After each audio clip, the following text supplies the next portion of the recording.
The Epstein files dropped and nobody's in jail, but your farmer might be. On January 30th, this year, 2026, the United States Department of Justice released 3.5 million pages of documents related to Jeff Epstein. Let me reiterate. 3.5 million pages, plus 2,000 videos, plus 180,000 images, right? The files contain evidence of what the United Nations is now calling, and I quote, potential crimes against humanity. The official position is no new charges. Meanwhile, last week in Pennsylvania, Amos Miller, an Amish farmer, I think I mentioned him in a previous episode, is still fighting a federal case for selling, wait for it, raw milk and organic meat to people who wanted to buy it. So just to be clear, 3.5 million pages of evidence connecting billionaires, politicians, and royalty to child trafficking operations. Justice Department says we're done here. But an Amish man with cows? That's where we draw the line. That is a threat to national security. A man in suspenders selling cheese. Right. I'm Mama Kay. Welcome to Prepped and Petty. And today we're going to talk about the fact that the system doesn't protect you. It protects them. And the sooner you understand that, the sooner you stop demanding it. Let me walk you through what's actually in these files, because the mainstream media is cherry picking the celebrity gossip and ignoring the parts that should terrify you. So let me do their job for them. Again, the Epstein Files Transparency Act was signed into law in November of 2023. That's pretty sad, eh? Bipartisan, unanimous by the Senate. Trump signed it, was required to release all unclassified records within 30 days. They identified 6 million pages of evidence. They released 3.5 million, and they said, that's enough, we're done. Half the files are still unreleased. Let that marinate. Here's what we do have. Flight logs, bank statements, wire transfers, FBI interview summaries, emails, photos, videos, and the names. Elon Musk. Emails showing he coordinated trips to Epstein's island in 2012 and 2013. At one point, he emailed Epstein asking which night would be, his words, the wildest party. This is the man who spent the last 2 years accusing other people of being connected to Epstein. The project is Olympic level. Howard Lutnick, the current United States Commerce Secretary, said publicly on the record that after 2005, he vowed to never be in the same room as Epstein again. Quote, that guy was there. I wasn't going because he's gross. The files show emails from 2011 and 2012 of Lutnick returning Epstein's calls, visiting him, and planning lunch on one of Epstein's islands with his wife. The Commerce Secretary lied on the record, and he still has his job. Then there's good old Prince Andrew, or as he's legally known, Andrew Mountbatten Windsor, because his own brother, the king, stripped him of his titles. Last week, on his 66th birthday, which is almost too perfect, British police arrested him. First senior royal arrested in nearly 400 years.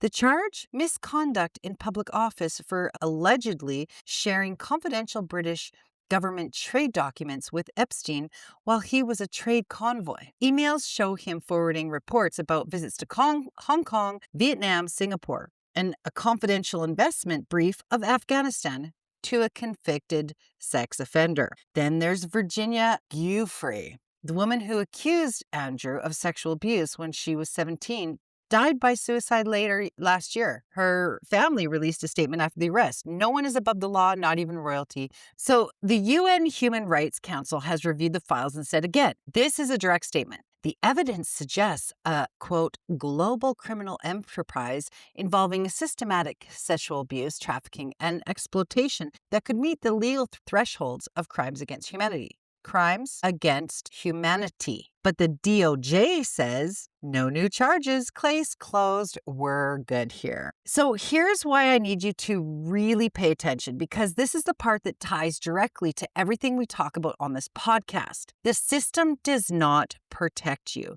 It exists to protect them. And once you see it, you can't unsee it. Let me give you a side-by-side. On one side, a billionaire financier ran a global trafficking operation for decades. His client list includes politicians, tech moguls, royalty, and scientists. 3.5 million pages of evidence have been released, and the UN calls it crimes against humanity. One arrest in another country, 0 new charges in the US. On the other hand, Julie Bass of Oak Park, Michigan, faced 99 days in jail for growing tomatoes in her front yard. Hermine Ricketts in Miami spent 6 years fighting a legal battle for growing vegetables on her own property. Amos Miller, the Amish farmer in Pennsylvania, has been in federal court for years for selling raw milk and organic meat to a private buying club, people who signed up voluntarily and wanted his food. So on one side has private island and flight logs and 2,000 videos the FBI has had for years, and the other side has chickens and a garden. Guess which one the government considers the bigger threat? Yeah, it's not the Epstein files. This is a pattern.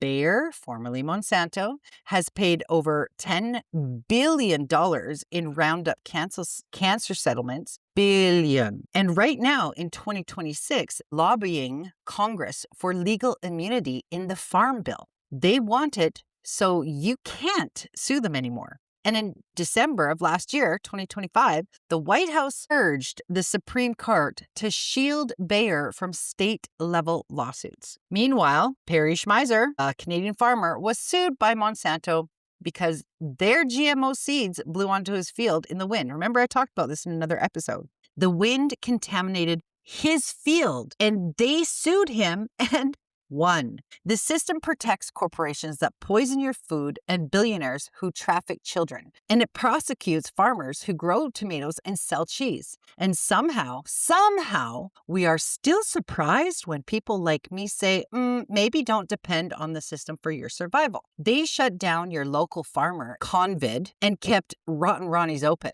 They raid Amish farms with state troopers, but can't seem to prosecute a single person from Epstein's log files.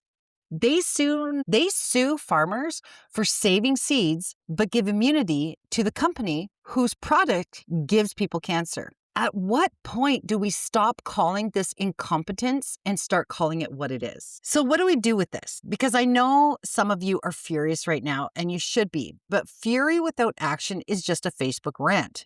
And we're better than that.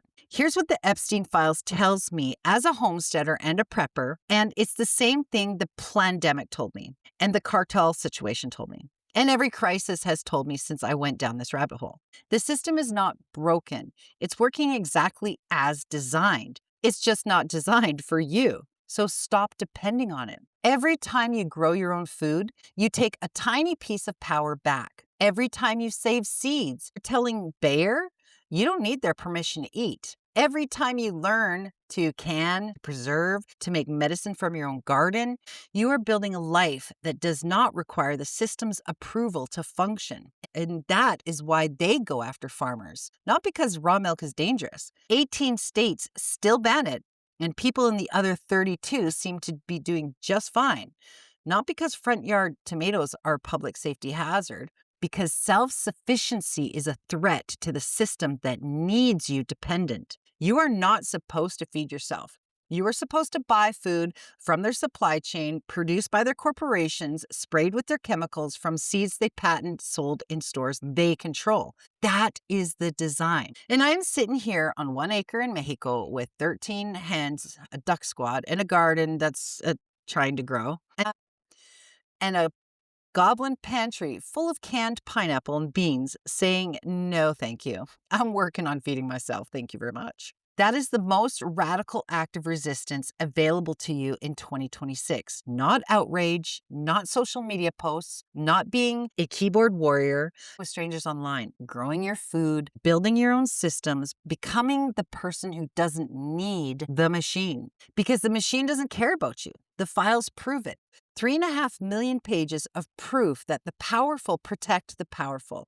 And the only protection you have in this life, you will build with your own hands. So, all right, here's your homework, because I'm not going to let you leave this episode angry without a plan. Anger without a plan is just noise, and we are signal. So, grow something, anything. A tomato plant, herbs on a windowsill. I know I've said this before in other episodes, but I'm going to reiterate. A container garden on your balcony. Do one raised bed. It doesn't have to be big. I don't care how small. The act of growing your own food is an act of saying, I do not need your permission to eat. Start there and start today. Number 2, buy from your farmer, not your corporation. Find your local farmers markets. Find the person selling eggs from their backyard. Find the raw milk co-op if your state or province allows it. Every dollar you spend at a local farm is a dollar that doesn't go to the system that protects billionaires and prosecutes the Amish. Your money is a vote, so vote differently. 3, learn to preserve. Canning, dehydrating, fermenting, glassing eggs. These are the skills your great-grandmother had that made her impossible to control. A woman who preserves her own food doesn't need the grocery store. And that terrifies the right people. 4, learn to turn off the outrage machine. I know this sounds ironic coming from me right now because you're online listening to me, but hear me out. The Epstein files are designed to keep you scrolling, angry, enraged, clicking, consuming. The same platforms that are on trial right now for addicting children are the ones feeding you this content in a way that keeps you doom scrolling instead of doing. I know, guys, I still do it. I'm not perfect, but read the facts.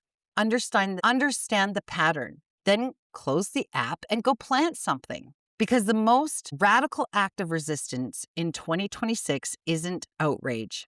It's a garden. Look, I can't fix the justice system. I can't make the DOJ prosecute the people in the flight logs. I can't bring Virginia Giuffre back. And I can't make this world fair. But I can grow food on my one little acre in Mexico.